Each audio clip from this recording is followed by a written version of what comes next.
That is some good stuff. I'm Steve Adubato. More importantly, the young lady behind a lot of this is Caroline Cronson, who is producer of Works and Process at, what's that place called? The Guggenheim. Now, what were we just looking at?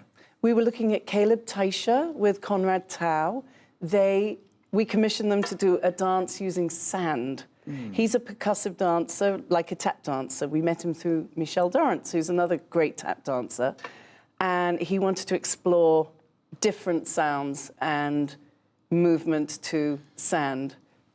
And it's very interesting doing it in a museum because we had to use a whole different load of sand to make sure that we didn't obviously interfere with any artwork or destroy the environment. Sorry for interrupting, but you said you use a lot of sand, so I'm thinking about this.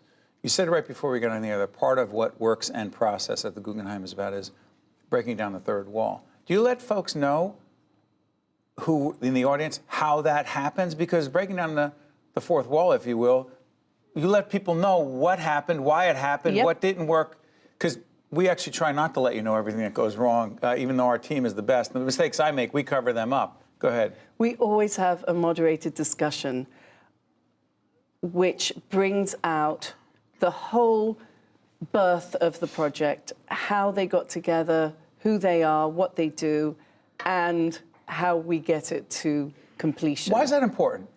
I think that the general public sees shows. They see shows on television, they see shows on streaming, and there's nothing that replaces seeing people live. There's nothing that replaces actually being in the same room as somebody performing. And the more that we demystify it, the more people come and see it. We really like to get a diverse audience, age range,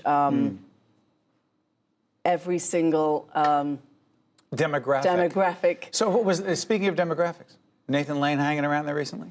Nathan Lane came and we... Tell me what happens when he comes there. Well, we were creating Works in Process to explain Taylor Mack's new piece, Titus, which was based on what happened after the Shakespeare play Titus Andronicus ended. Right.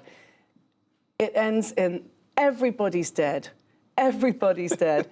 And they were opening on Broadway and they wanted to show how they created this so that when you went to the Broadway show, you'd know a little bit more about the process. So Nathan Lane came, Taylor, and the musicians, and we had a fantastic 1.5 hours where the audience learned the puppetry, the acting, and the singing. You know, it's interesting. Sometimes I think my uneducated, if you will, about the arts point of view is the more you know, the more you, I'll use your word, demystify the experience, it could be potentially less interesting. You're making it clear that it's more interesting.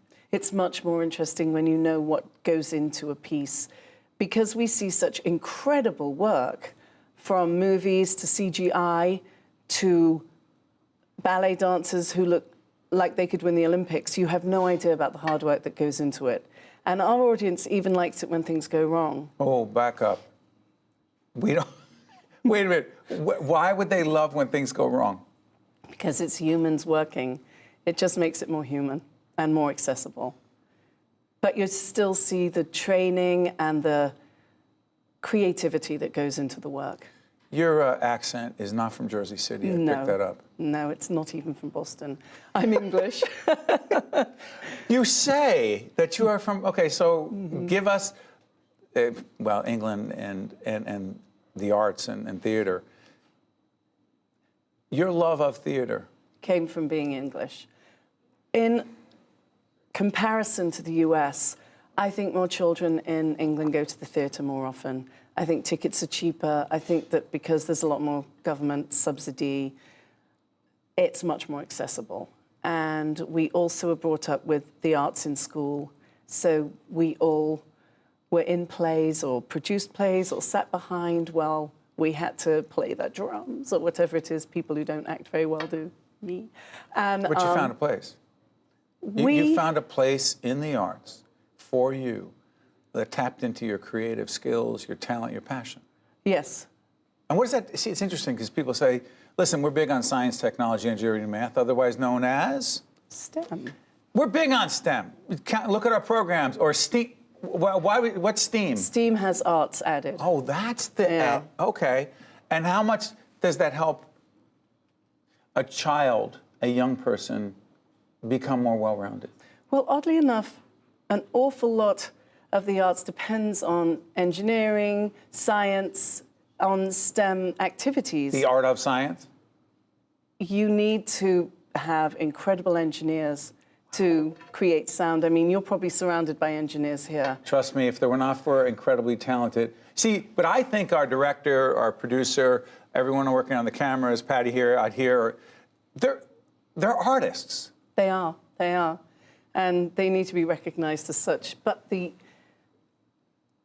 education and the training that goes into that is extraordinary. And we like to show all the aspects of creation. So we'll show how the costume designer did something, how the scenic designer did something, what engineering problems happen when we try to put sound into the rotunda of the Guggenheim, things like that.